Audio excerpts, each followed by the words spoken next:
Hello everyone, I'm Professor Geek. Welcome back to the channel. For a while now, people have been asking me, what do you think about the Kevin Smith He-Man series? What do you think about the Netflix He-Man series? Because it's known that I'm a huge He-Man fan. I mean, He-Man and Superman, those are just the be all and end all for me. And when I say He-Man fan, I'm talking about, yes, the Filmation cartoon He-Man. Absolutely. The action figures that went along with it. I get that there have been different incarnations from the very beginning of He-Man. The mini comics predated the cartoon. I get that. And then there have been all other sorts of comics, and then there was the rebooted series in 2011, I think. But to the average person on the street who would actually recognize the word He-Man, chances are they're going to recognize it through the cartoon. The action figures, even though they also predated the cartoon, are mostly linked to the cartoon now. That's they were used to sell. That's where these two. That's the seminal, if there is such a thing as a seminal incarnation of He-Man in our culture. That's it. It's the Filmation He-Man cartoon. Now, He-Man's not like Superman. Not everybody on the street automatically knows the name and knows certain things about him or anything like that. But the most well known version is going to be the Filmation cartoon. I make that distinction because I am not even remotely excited about anything I've heard about this Kevin Smith Netflix He-Man series from the very beginning. Today they just released some stills and some images and character designs, and we'll go through that in a second. But even from the very beginning, this was the absolute wrong-headed direction to take for this show. Now, there was a controversy on Twitter, I forget who was talking about it, but was saying that it looks like Tila is basically going to replace He-Man. It's going to be another, woke show where you've got the woman doing all the things, and Kevin Smith vehemently came out and denied that, blah, blah, blah. I don't trust you, Kevin Smith. I really don't. Why would anybody trust you? You're capable of doing good things, but you're also capable of doing horrible things.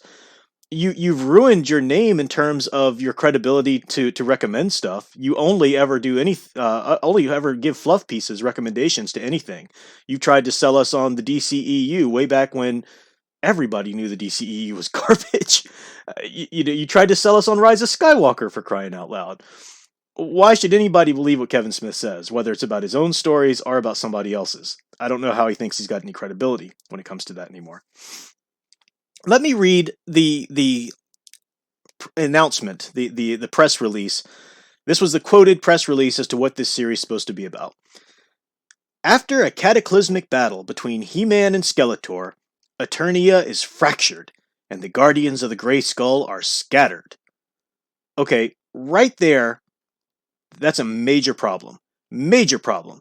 This is not in any way a story that's true to the universe of He-Man from the Filmation cartoon. And you might say, well, I didn't like the cartoon. Cartoon was cheesy. I like the comics. I like the more barbaric, kind of edgy, darker tones. Okay, all that's well and good, but this series, this Netflix series, is supposed to be a sequel to the Filmation cartoon.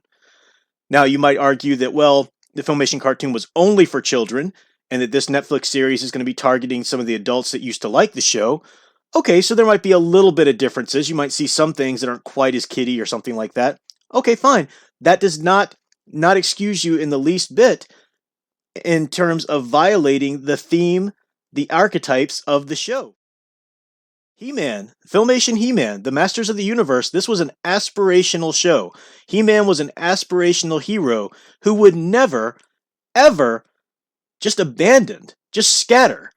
The Sorceress would never just scatter. Man-at-Arms, these heroes, he would never just scatter and leave, fail to come together, fail to protect Grayskull. I don't care what kind of cataclysmic battle happened.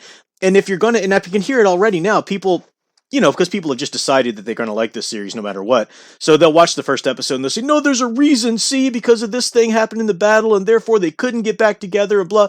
No, that's like people who try to argue that Superman couldn't do anything but snap Zod's neck at the end of Man of Steel. No, that's the wrong kind of story to tell with these archetypes. This Kevin Smith show, from the very first sentence of the synopsis, is not in any way a He-Man show. But let's continue, just for the sake of it. After decades of secrets tore them apart, it's up to Tila to reunite the broken band of heroes and solve the mystery of the missing Sword of Power. Decades have happened. This is worse than Chris Nolan trying to sell us a Batman in Dark Knight Rises who gives up being Batman twice. This is ridiculous. He-Man, Man-at-Arms, the Sorceress, all of these characters, they would never. What secrets tore them apart? This is ridiculous. This is drama. This is making it a soap opera. This is not a hero story. And you can, protest all you want, Mr. Kevin Smith, but right there in the synopsis it says it's up to Tila to reunite the broken heroes. Now, maybe He-Man's still going to be He-Man and be the strong one and whatever, but nope, it's up to Tila to do it. It's no longer He-Man's show. If it's up to her, then it's not He-Man's show. We're following her journey in doing this, if your synopsis is accurate here. And if it's not, then why'd you write it? Who would want to spend, if you are a fan of the Filmation He-Man cartoon and you want that story to continue, this is not the story you want. And a lot of people are going to come in who are just fans of the darker, edgier He-Man in comics or this and that or whatever, and they're just going to, this is fine, it's fine, because it's more like what they want, and it's not like the Filmation cartoon. But again, this is supposed to be a sequel to the Filmation He-Man. This is garbage from the very outset. There's no arguing that. There's no arguing that. Don't even tell me, don't come onto my comments and tell me, oh, it's actually pretty good. Ridiculous. This is a betrayal of the archetype. It betrays a fundamental misunderstanding of the He-Man story and the archetypes therein by Kevin Smith and everybody working on this show. A fundamental misunderstanding of it. They're just going to take it and do their own thing with it. And you are going to get a lot of political woke agenda. I'll show you that right now just from the character designs.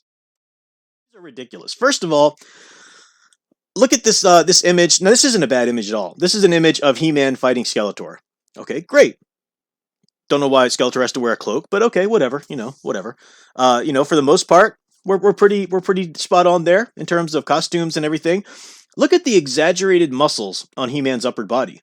Nothing wrong with that, okay? Nothing wrong with that. It's a cartoon. It's a little exaggerated for my taste aesthetically. I like the original Filmation and the rotoscope, how it was a little bit more proportions, realistic to like a bodybuilder or something like that. But this is fine.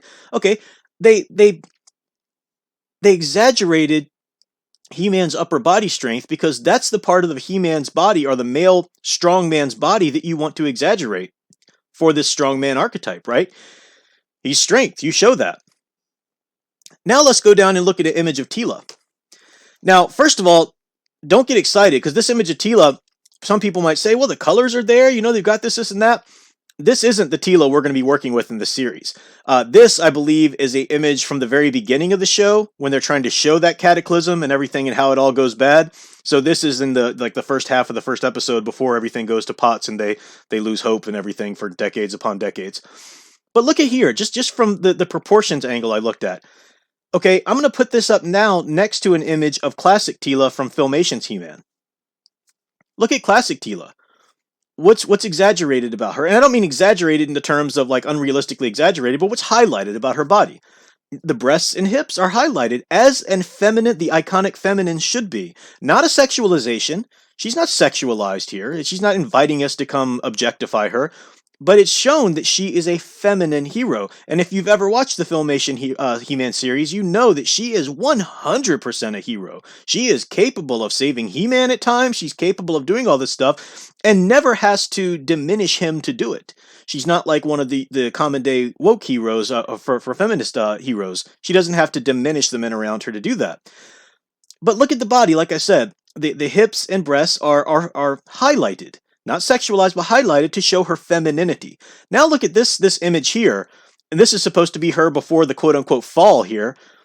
What's highlighted? Nothing. Nothing's highlighted, right? In this one image, because she's running, you might see her thigh there. But they've carefully given her, if you look behind her, she's got this part of her outfit that hangs down around her bum, basically. So you can't see her butt. Let's not see anything back there like the Filmation hero show used to show. And again, it was about showing the body and idealized body. It wasn't about sexualizing anything. But we can't have that. So the puritanical, prudish, woke people have made sure we've got a little flap of cloth to cover that butt. Can't have that. Also, the breasts, let's just make that a pretty much, she looks like she's wearing a little bit of some sort of armor corset, maybe a little bit, but for the most part, let's just make that a tree trunk. Let's just kind of go down there. What are we going to highlight about her? Her arms and her legs and the muscles. just like we do the men, just like we do He-Man. Well, that's not the right thing to highlight on her because she's not He-Man. She's not a strong man archetype. She is the iconic feminine. She's a strong woman archetype. Different parts of her body should be highlighted in a mythological, iconic lens. Deal with it. But nope, the common day woke ideologues can't handle that. No, no, no, no. There's no difference between men and women. She needs to have the same parts of her bodies highlighted as He-Man. You see how gross this is starting to look? Now, I'm going to fast forward to an image of the Teela that we're really going to get in the show, and here she is. Here's Teela right there in the center. Mental illness haircut, body armor. Don't show us anything, anything that might be a curve. No, no, no. Highlight those strong arms. Don't know what the bottom of the suit is, but I imagine those pants go all the way down, and it's ridiculous. Don't show any part of the body. And again, this isn't in terms of sexualization. Look at the character designs from Filmation the Classic, from both men and women. These are idealized physical forms in both men and women. We want to see the skin, we want to see the body, not for sexualization purposes, but to cue us into, okay, strong man, strong masculine heroic energy. What does that mean? Strong heroic feminine energy. What does that mean? Because it's different. Get over it. Men and women are different, and the energies that they provide in hero stories should be different. The archetypes are different. This is your mental illness haircut. This is your woke ideologue Teela that's going to be the hero of your wonderful little Kevin Smith Netflix He-Man series. Andra, the woman, General Andra, I think her name was. She was a character from the comics. So to the black woman to the left of Teela there, she was a character from the comics. She was white, but they race swapped her because diversity points. Got to have diversity points. If you want diversity in He-Man, first of all, the He-Man world is based on a lot of Irish, Celtic, Scottish, that's the influences that seep into that universe from the music, from the mythologies and everything like that. Now, that's not to say you can't have some diversity here and there. Even the Filmation show had some diversity here and there. There were toys and so forth. So yeah, you can have some, but this He-Man series shouldn't look like a human rainbow. Not every show out there needs to look like a human rainbow, and that's okay. That is okay. But we've got a race swap already from the get-go. We've got this ridiculous version of Teela. This is not Teela in any way, shape, or form. Look at Evelyn, same kind of thing. Let's cover her up. We're only if we're gonna accentuate anything, we're gonna highlight her arms because she's strong, just like any man. This is dumb. This is not He-Man. This is not Eternia. Now, Kevin Smith has come out and said, or people have said, work on the show, well, it's going to be about getting back to those ideals. And well, first of all, what are they getting back to? Nothing like the Filmation. They're getting back to this, still it's a nonsense world in which, we can't highlight anything feminine or masculine or whatever in terms of specific to either, unique to either. But also, just let's say that it was a story about getting back to the absolute classic Filmation series. No, that again betrays the archetype. The aspirational hero He-Man does not fall down. He does not lose hope. They don't have secrets that tear the aspirational team apart and they scatter and they can't do their jobs anymore. They have to go do their own things. No.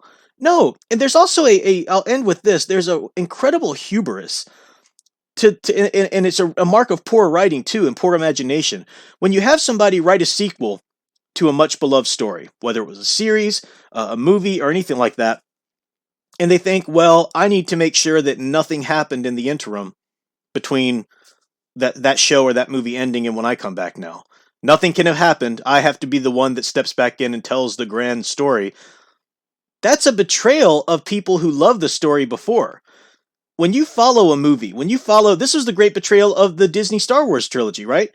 Because you followed Luke and Han and Leia, and you followed them to the end of that journey in Return of the Jedi. And even if you hadn't read any of the EU, they earned something. You earned something too as a viewer of the film, and you followed them in the story, and the heroes earned something at the end. They'd won. Now, you don't imagine that they never have any troubles or they never have any growth, anymore. No, but they earned something. So Han and Leia, they earned being together. Luke earned being a Jedi now and figuring out what that means to come. And the EU books, of course, did that wonderfully. But now you've got the Disney trilogy decided, Han and Leia they just broke up, and Luke just decided he was going to betray everything in the Jedi. That's why those movies completely fell on their face. It's ridiculous. No one wants that. We earned the right to know that our heroes are still there. We traveled with them on this journey. They, if the story was written well, overcame and earned a certain status in their progression. You don't just drop a bomb and say, yeah, guys, after you stopped watching or after that went away, everything was horrible, so now we're going to come in again. And no, that's horrible writing. It's really weak writing. It's unimaginative. It's poor writing. It's poor invention process from the start. And it's also incredibly arrogant. Incredibly arrogant for Kevin Smith to come in and think, this is what I'll do.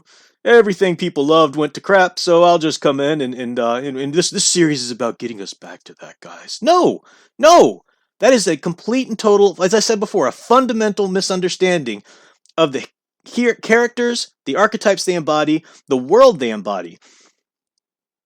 This show is an utter insult to everything the classic He-Man series was. Once again, don't strawman me. I'm not saying that it has to be exactly like the Filmation. I understand that show was specifically for children, even though I love it. I'm 41 years old and I still watch it all the flipping time. So if you're going to take a sequel to that show and try to appeal to a wider audience of people that have grown up on the show, well, there are going to be little things that aren't going to be quite as kiddie or something like that. Sure. We're not talking about those little things right here. We're talking about fundamental changes to the archetypes of the character, and it's garbage. Don't ever come to me and try to tell me that this show's actually pretty good. Well, I'm kind of excited because blah, blah, blah. Then you're not a He-Man fan. You're not a He-Man, a classic Filmation He-Man. Stop pretending.